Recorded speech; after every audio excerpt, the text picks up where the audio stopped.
Hello friends, welcome back to this channel of growing together with Shirish. और जैसे कि मैंने आपसे वादा किया था कि मैं ह्यूमन फिजियोलॉजी कंप्लीट कराने की पूरी पूरी कोशिश करूंगा, उसी कोशिश में एक और नया वीडियो ऐड हो रहा है।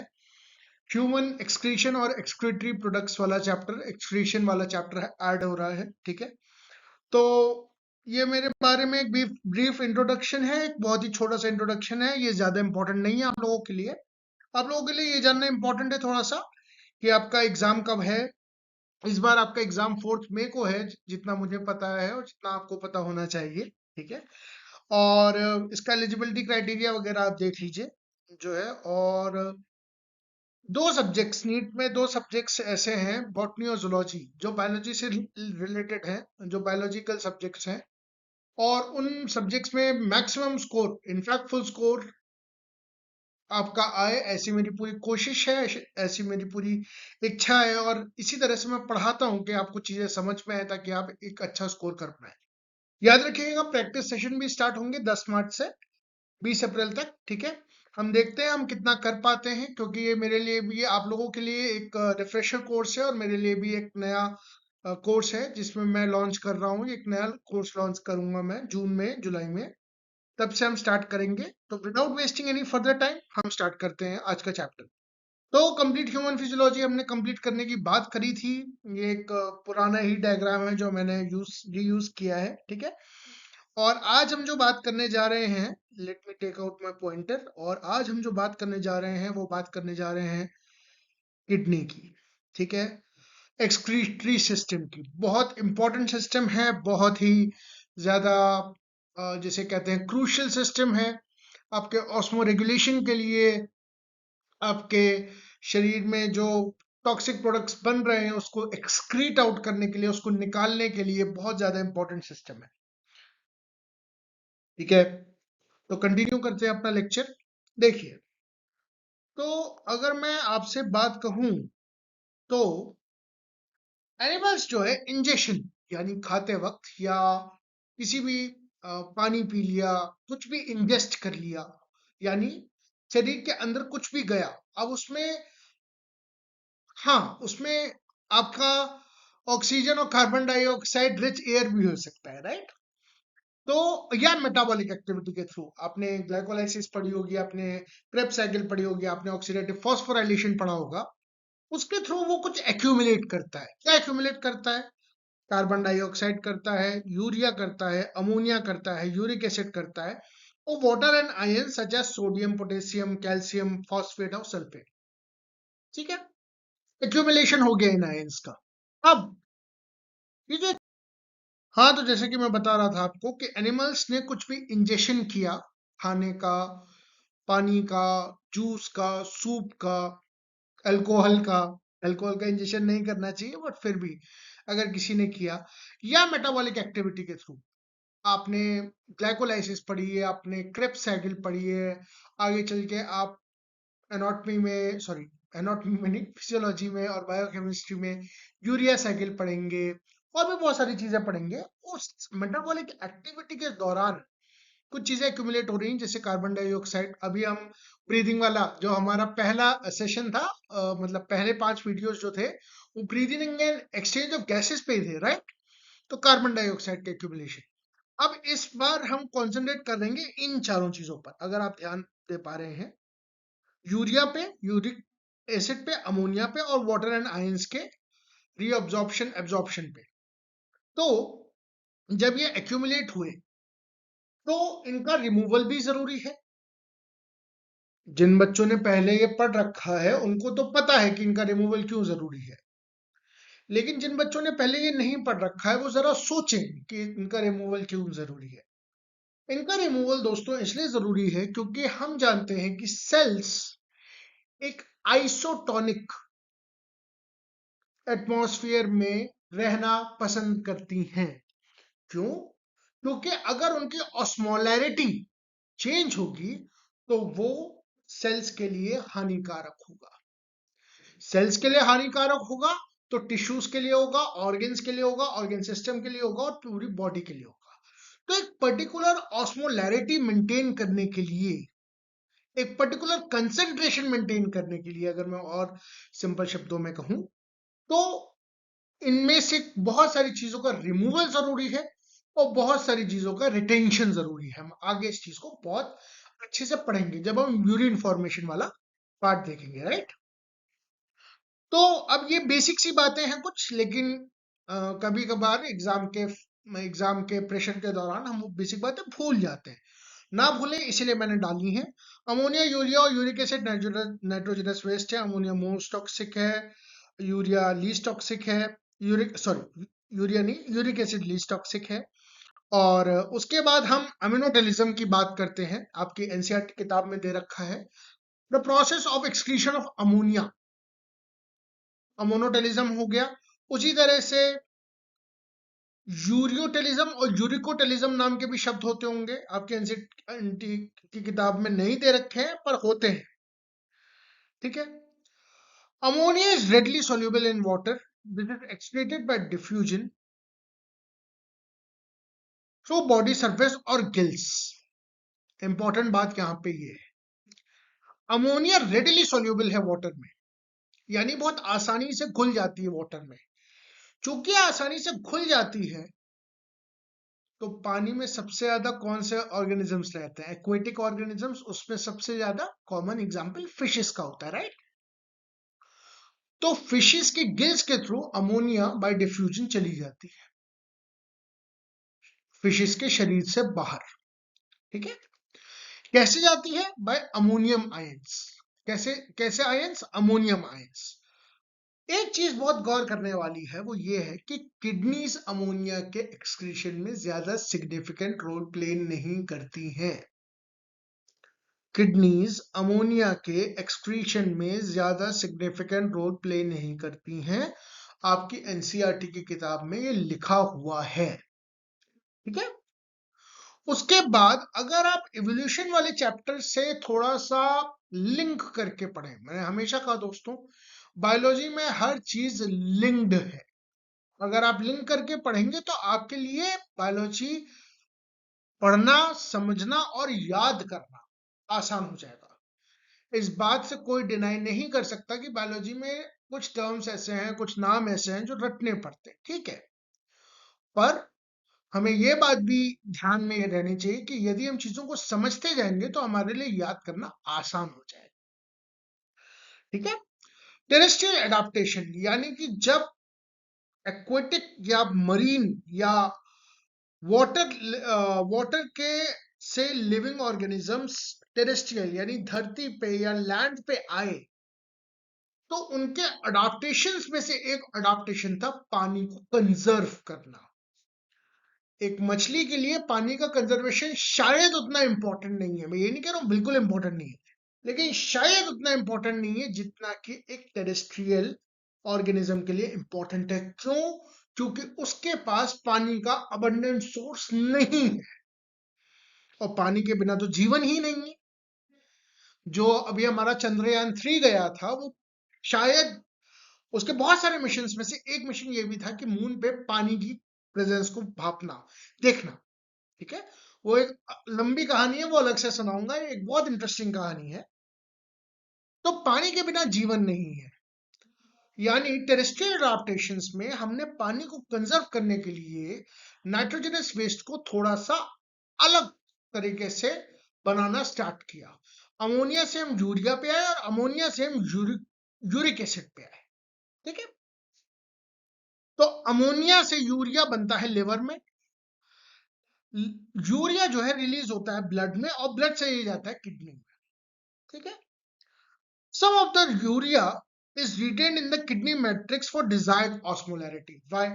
जैसा कि मैंने अभी अभी थोड़ी देर पहले आपको बताया, ये क्वेश्चंस पूछना, छोटे छोटे क्वेश्चंस पूछना बहुत ज्यादा जरूरी है।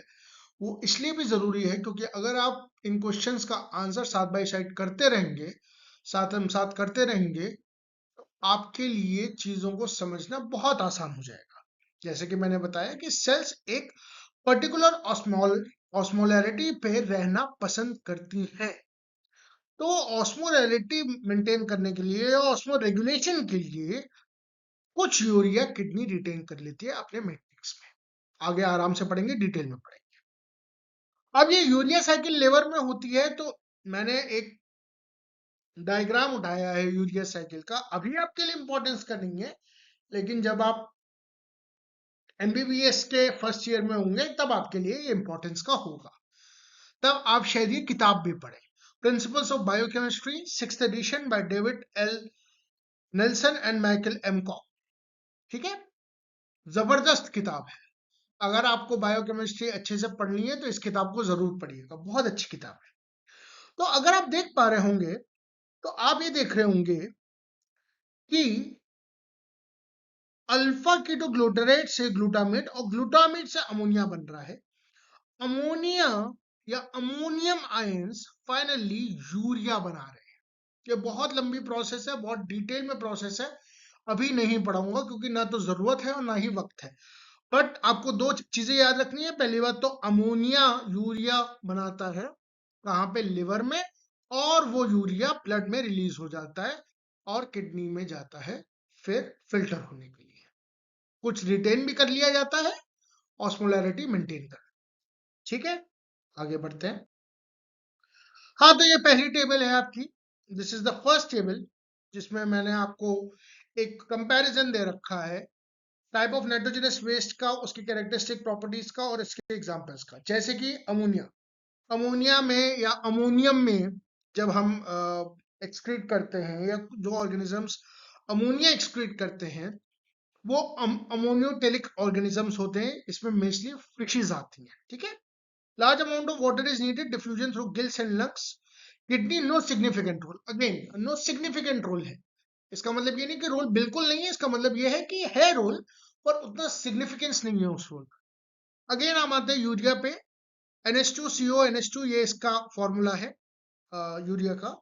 टेरेस्ट्रियल अडाप्टेशन है, ये less amount of water is required, urea cycle, ammonia to urea in liver excreted through kidney. ठीक है, यूरियोटेलिक एनिमल्स में आते हैं मैमल्स, एम्फीबियंस, मरीन फिशेस।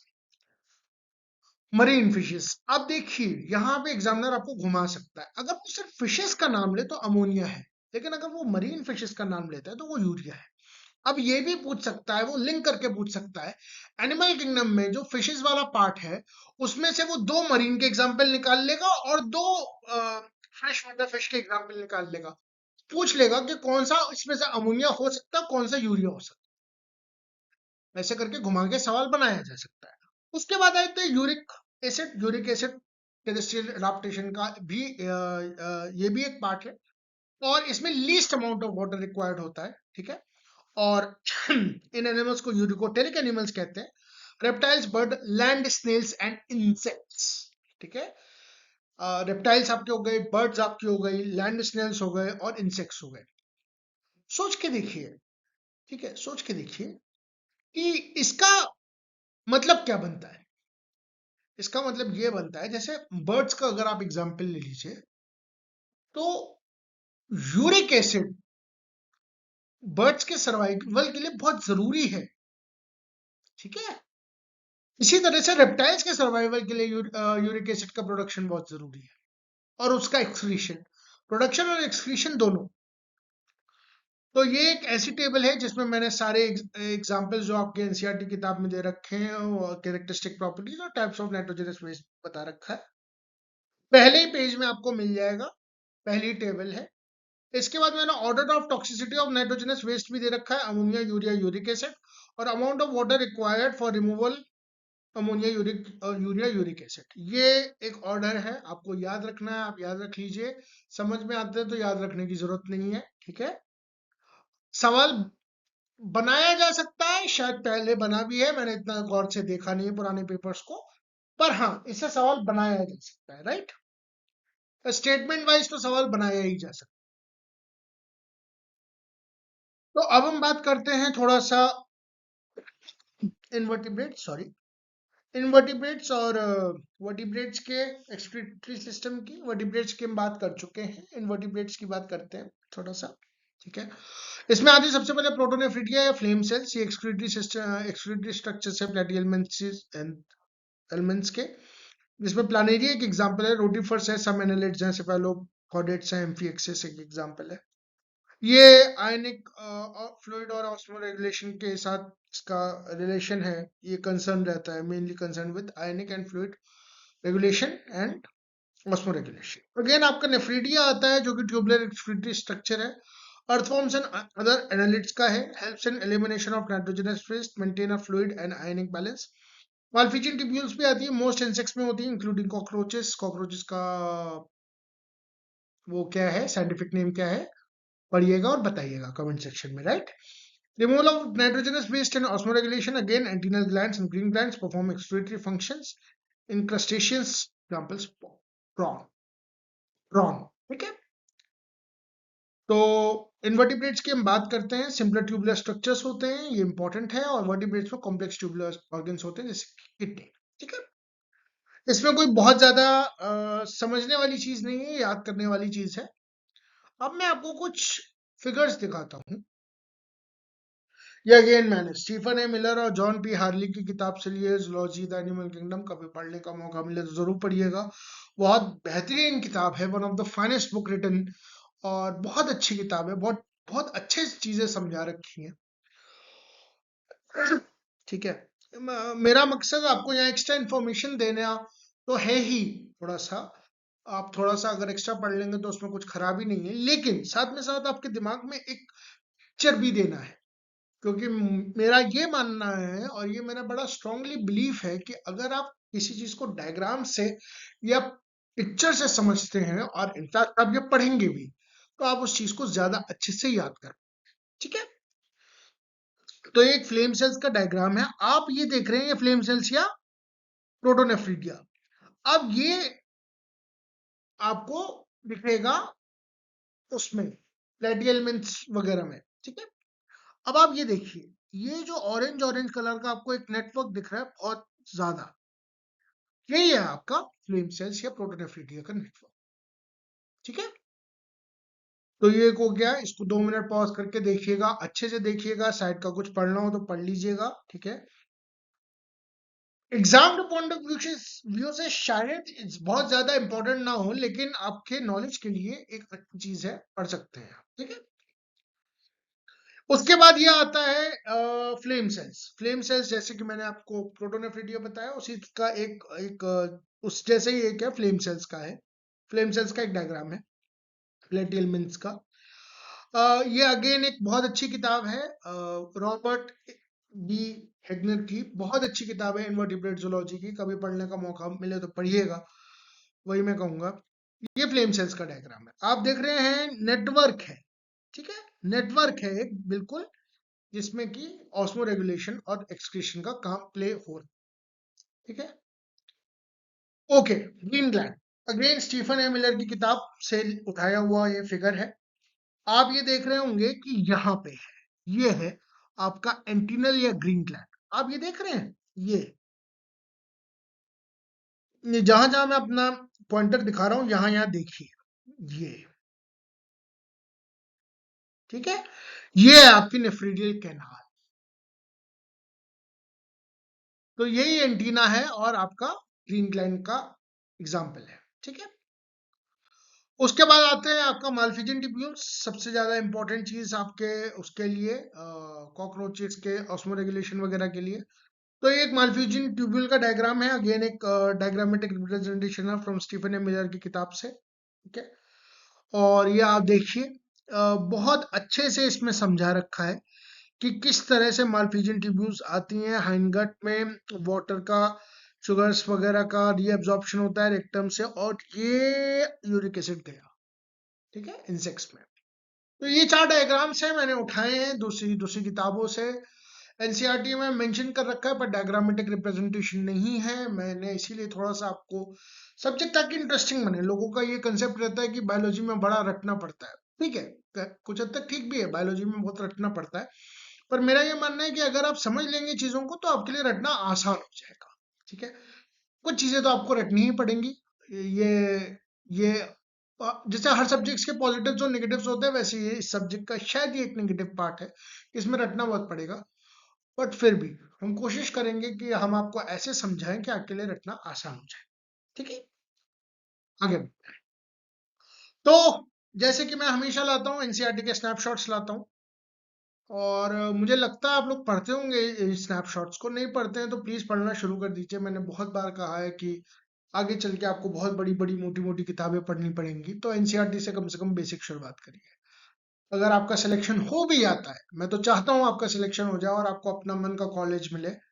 वो एफएमसी हो सकता है, वो एम्स दिल्ली हो सकता है, वो केजीएमसी लखनऊ हो सकता है, वो और कोई भी कॉलेज हो सकता है। ठीक है। May you get the best college. ठीक है। अ, पर पढ़ना शुरू करिए और पढ़ाई की शुरुआत ये एनसीईआरटी से ही करिए। ठीक है। तो ये मैं आपसे रिक्वेस्ट करूंगा। मैंने डाल रखा है एनसीईआरटी के स्नैपशॉट्स, प्लीज प्लीज दोस्तों प्लीज पढ़ लीजिए। ये आपके लिए फायदा करेगा। मैंने हालांकि कुछ छोड़ा नहीं है, मैंने कुछ भी नहीं छोड़ा है।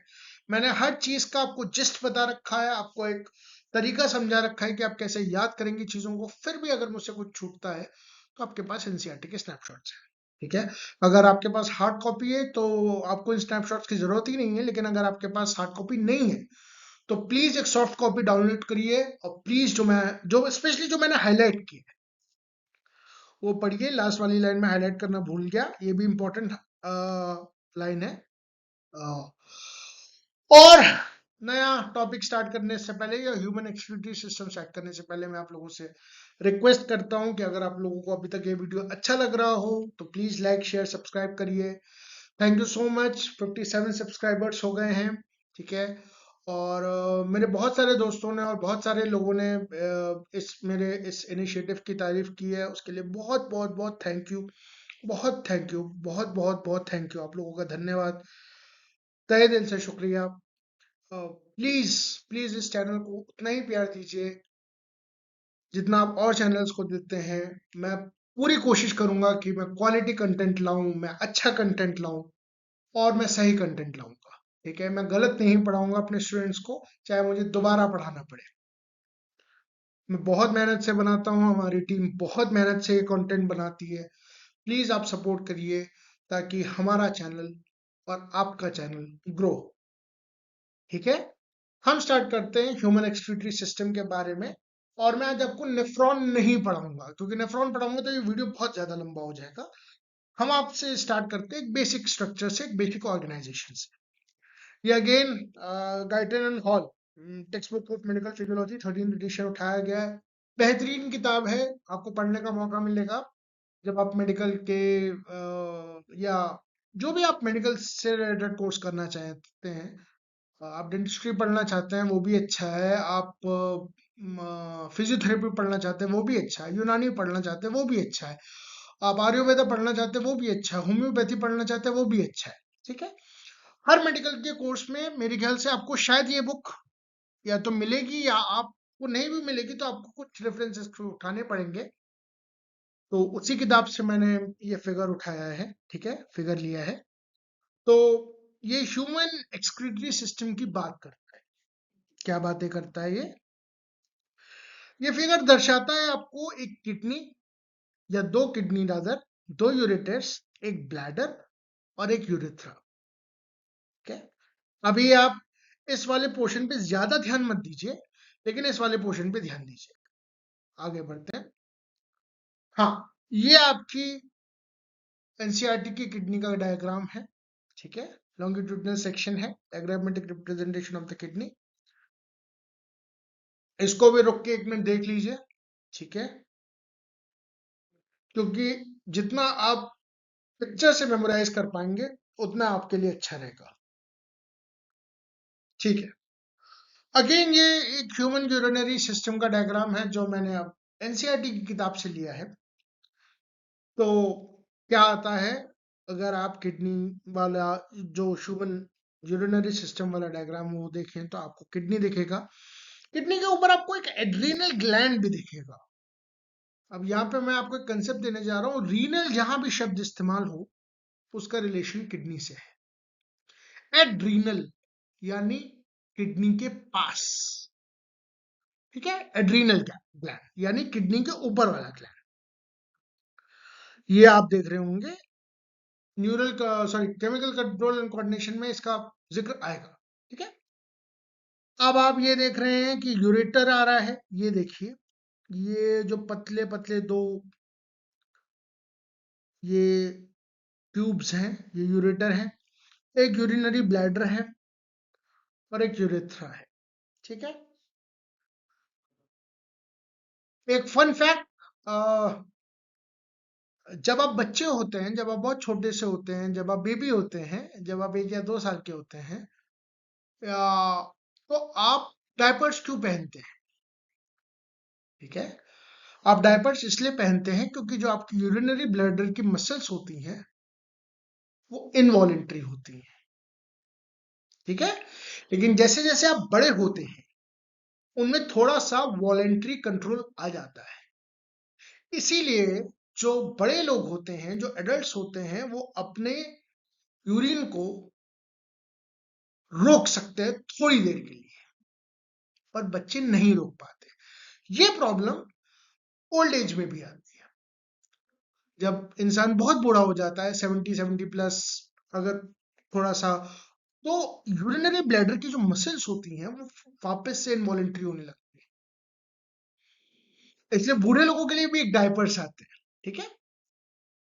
तो ये फन फैक्ट है इस चीज का, कि जो बच्चे होते हैं, बहुत छोटे बच्चे होते हैं, जो बहुत बड़े बुजुर्ग होते हैं, 75 80 प्लस के, 85 प्लस के, उन दोनों में ये जो यूरिनरी ब्लैडर की मसल्स होती हैं ये थोड़ी सी इनवॉलेंट्री हो जाती है।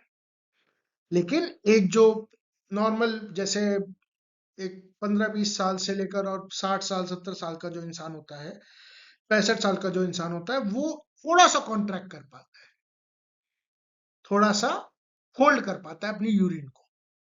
ठीक है। तो हम देखते हैं parts of human excretory system में बहुत सारे पार्ट्स होते हैं, पर ये 4 इंपॉर्टेंट है। ठीक है। ऐसे तो फिर डिटेलिंग में जाऊंगा तो फिर बहुत डिटेल हो जाएगा। ये तो किडनी कितनी है? 2 है भाई। यूरेटर कितना है? 2 है। यूरिनरी ब्लैडर 1 है, यूरेथ्रा 1 है। इससे एक इवोल्यूशन का भी सवाल आता है, वो थोड़ा डिटेल सवाल है, डेप्थ में सवाल है, वो मैं बाद में बताऊंगा आपको। ठीक है। और वो मेल्स और फीमेल्स में एक डिस्क्रिमिनेटिंग सवाल भी है जो यहीं से रिलेटेड है। ठीक है। थोड़ा सा डेप्थ का सवाल है, बताऊंगा आपको। अच्छा सवाल बनता है। तो किडनी रेडिश ब्राउन है, बीन शेप्ड है, between the last thoracic and the third lumbar vertebra, close to dorsal inner wall of the abdominal cavity. Length इतनी है, विड्थ इतनी है, थिकनेस इतनी है, वेट इतना है। लेंथ कितनी? 10 से 12 सेंटीमीटर, लगभग जितना आपका स्केल होता है, आपका स्केल जो कॉमन स्केल यूज करते हैं 15 सेंटीमीटर का होता है, तो 10 से 12। विथ 5 to 7 सेंटीमीटर, थिकनेस 2 से 3 सेंटीमीटर की होती है, वेट 120 से 170 ग्राम होता है। ठीक है। नॉर्मल चीज है। अभी तक हमने जो देखा, वो देखा हमने पूरा एक्सक्रीटरी सिस्टम, राइट। अब जो हम देखने जा रहे हैं वो किडनी का एक सेक्शन देखने जा रहे हैं, लॉन्गिट्यूडनल सेक्शन। लॉन्गिट्यूडनल सेक्शन का मतलब क्या है? लॉन्गिट्यूडनल सेक्शन का मतलब ये है कि आप किसी भी चीज को अगर वर्टिकली काटेंगे तो उसका लॉन्गिट्यूडनल सेक्शन आपको मिल जाएगा। तो किडनी को जब आप वर्टिकली काटेंगे तो कुछ इस तरह का स्ट्रक्चर देखने को मिलेगा। मैं आपको ओरिजिनल स्ट्रक्चर भी दिखाऊंगा, सिर्फ डायग्राम नहीं, ओरिजिनल स्ट्रक्चर भी दिखाऊंगा।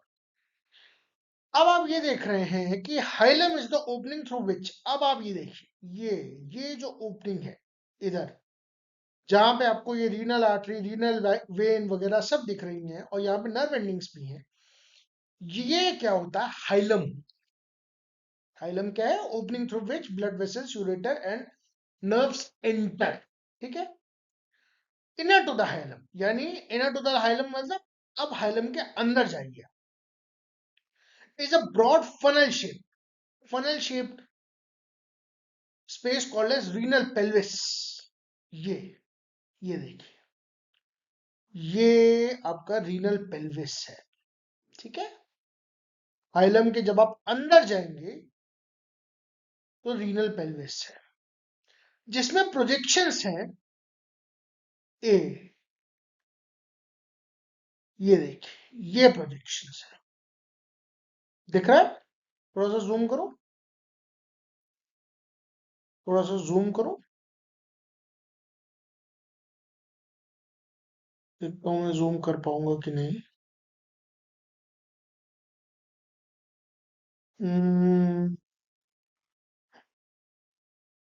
नहीं, जूम नहीं हो रहा है। ठीक है, मैं कोशिश करता हूं थोड़ा सा। ये जो आपका पार्ट है, ये प्रोजेक्शन, ये कैलिक्स है या कैलिसिस है। उसके बाद आउटर लेयर ऑफ द, यानी आउटर लेयर, ये जो लेयर है आउटर लेयर वाली, ये आपकी है कॉर्टेक्स। ये देखिए,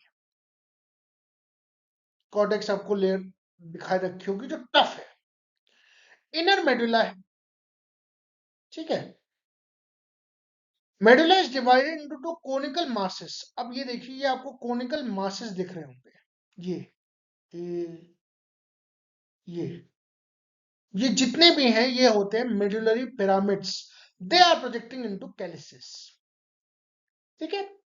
उसके बाद the cortex extend between the medullary pyramids as renal columns. ये देख रहे हैं आप, बहुत पतली सी चीज है। इसी रीनल कॉलम को कॉलम ऑफ बर्टीनी कहते हैं। समझ में आया? फिर से देखते हैं। ये पार्ट हो गया आपका हाइलम, जहां से सारी चीजें एंटर कर रही है। क्या क्या एंटर कर रहा है भाई? यहाँ से आपका एंटर कर रहा है ब्लड वेसल, यहाँ से आपका एंटर कर रहा है यूरेटर, यहाँ से आपका एंटर कर रहा है नर्व्स। इसके इनर में आप चले गए तो आपको मिल गया रीनल पेल्विस, ठीक है। ये कैसा है? ये फनल शेप्ड है दोस्तों। उसके बाद हम बात कर रहे हैं कैलिक्स की। कैलिक्स देखिए, ये है, प्रोजेक्शंस है, ठीक है। रीनल पेल्विस के ही प्रोजेक्शंस है। सिंगुलर कैलिक्स है और मल्टीपल कैलिसेस है। आउटर लेयर आपकी है कॉर्टेक्स, आउटर लेयर कॉर्टेक्स, ठीक है। इनर लेयर मेडुला है, जो कि पिरामिड्स के उसमें शक्ल में आगे प्रोजेक्ट हो रही है। ये ये पिरामिड्स के शक्ल में प्रोजेक्ट हो रही है। अब ये देखिए कि पिरामिड्स, ये जो मेडुलरी पिरामिड्स हैं, इन यही प्रोजेक्ट कर रहे हैं आगे जाके कैलिसिस को, ठीक है। जो आपके ये जो मेडुलरी पिरामिड है, दो मेडुलरी पिरामिड के बीच में, और यहां पे एक बहुत नैरो सा पार्ट आ रहा है जिसको हम कह रहे हैं रीनल कॉलम, जो कि फाइनली ये आपका कॉलम ऑफ बर्टीनी, ठीक है। ये डायग्राम से मैंने आपको समझाने की कोशिश करी, ठीक है। अब हम आगे चलते हैं और असल डायग्राम देखते हैं। ये आपका एक्चुअल किडनी का डायग्राम है, ठीक है। शटर स्टॉक नाम की एक वेबसाइट है जिसपे आपको एक्चुअल में दिख जाएगा। तो ये आप हाइलम देख पा रहे हैं, ठीक है। ये पिरामिड देख पा रहे हैं आप, ये देखिए, ये आउटर लेयर आप देख पा रहे हैं, ठीक है। इनर मेडुला देख पा रहे हैं, कॉलम ऑफ बर्टीनी देख पा रहे हैं, कैलिसिस देख पा रहे हैं, ठीक है। तो ये आपका एक्चुअल किडनी का डायग्राम है। बीन शेप्ड है, रेडिश ब्राउन कलर का है, तो ये एक एक्चुअल किडनी का डायग्राम है, एक एक्चुअल किडनी का इमेज है, ठीक है। तो आज की क्लास यहीं खत्म होती है। नेक्स्ट क्लास में अब मैं आपको नेफ्रॉन पढ़ाऊंगा और यूरिन फॉर्मेशन, ठीक है। जाने से पहले एनसीईआरटी के स्नैपशॉट्स, ठीक है, ये देख लीजिए, ठीक है, देख लीजिए, देख लीजिए, okay. Fact check, recall and remember. एक सवाल बनाने की कोशिश करिए जिसमें मैं ये देखना चाहता हूं कि आपने मेरी क्लास ध्यान से सुनी है कि नहीं सुनी है। देखिए, सवाल प्रैक्टिस कराने के दो फायदे हैं या दो मतलब है। पहली बात तो यह है कि अगर आपने मेरी क्लास ध्यान से सुनी होगी तो इस सवाल का जवाब देना बहुत आसान है। दूसरी बात, अगर आपने मेरी क्लास ध्यान से नहीं सुनी है तो आप वापस रिकॉर्ड में जाकर इस सवाल का जवाब दे सकते हैं। सवाल का जवाब आप मुझे कमेंट सेक्शन में बताइए, मुझे बहुत खुशी मिलेगी। और गलती करिए, अगर आप सवाल का जवाब नहीं दे पा रहे हैं तो प्लीज जाके पहले पढ़िए, इस लेक्चर को दोबारा देखिए, बार बार देखिए। जितनी बार आप देखेंगे उतना ज्यादा आपका सब्जेक्ट क्लियर होगा और जितना आपका सब्जेक्ट क्लियर होगा आपको उतना कॉन्फिडेंस आएगा। सवाल का जवाब दीजिए, मैंने कुछ चीजें अधूरी छोड़ रखी हैं, उन चीजों को पूरा करिए। बहुत आसान सवाल है और आ सकता है। ये आपका मैच द कॉलम में आ सकता है, या आपका फिल द ब्लैंक्स में आ सकता है, एमसीक्यू में तो पूछेगा ही पूछेगा। ठीक है, तो ये आपका सवाल आ सकता है। आज की क्लास हम यही खत्म करते हैं। Thank you so much, thank you thank you thank you so much for this.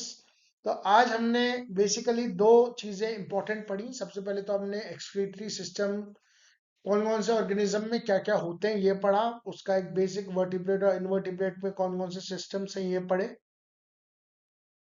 दूसरा आज हमने ह्यूमन एक्सक्रीटरी सिस्टम का एक बेसिक ओवरव्यू देखा, और देखा कि ह्यूमन एक्सक्रीटरी सिस्टम के क्या क्या इंपॉर्टेंट पार्ट्स हैं।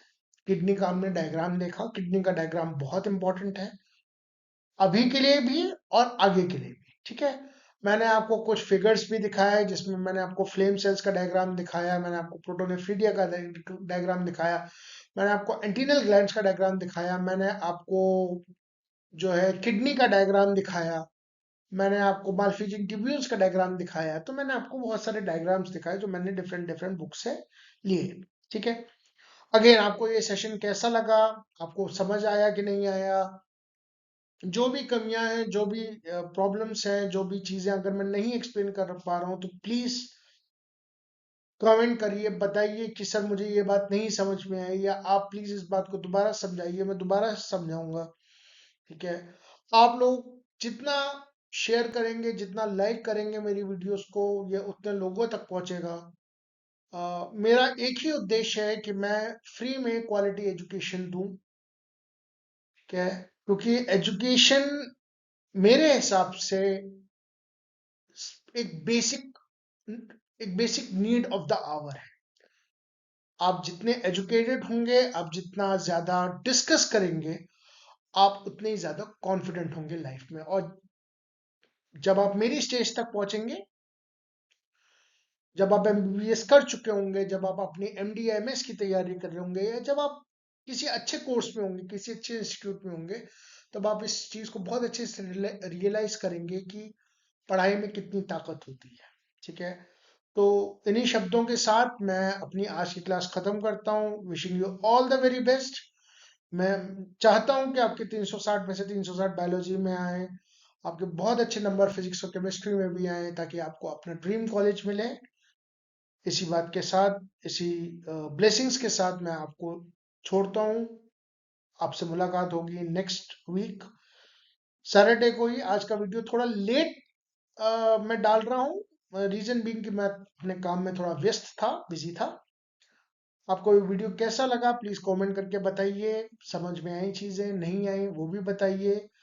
नहीं पसंद आ रहा है तो डिसलाइक भी करिए, आपके पास डिसलाइक का भी ऑप्शन है। ठीक है, आप डिसलाइक भी कर सकते हैं, आप लाइक भी कर सकते हैं, पर प्लीज इस वीडियो को ज्यादा से ज्यादा देखिए और शेयर करिए। यही मेरी आप लोगों से विनती है, यही मेरी रिक्वेस्ट है। ठीक है, थैंक यू सो मच। मिलते हैं अगली क्लास में। Bye, take care.